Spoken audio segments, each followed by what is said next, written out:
Suçları Müslüman Türk olmak. Çin Komünist Partisi işgal ettiği Doğu Türkistan'daki kamplarında 2 milyon Müslüman, Uygur ve Kazak Türk'üne komünist ideoloji öğretilerini ezberletmeye devam ediyor.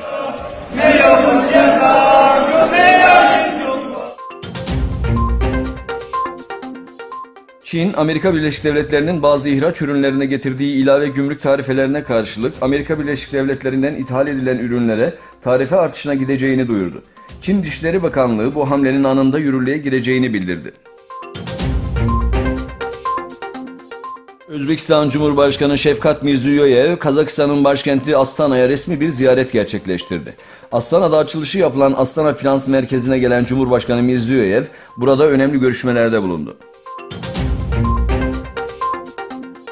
Çin, 287 yabancı şirketten yalnızca birini yatırıma ikna edebildi. Çin hükümeti ülkede işlem yapma yetkisi olan 287 yabancı yatırım kuruluşuna ülkenin borsasına yapılan yatırımı artırma çağrısı yapmıştı. Ancak bu çağrıya yalnızca bir şirketin olumlu yanıt verdiği bildirildi. Harekete geçen Rus birlikleri sınıra ulaştı. Muhaliflerle Rusya arasında varılan ateşkes mütabakatı sonrası Rus askeri konvoyu Ürdün ile Suriye arasındaki Nasip sınır kapısına ulaştı.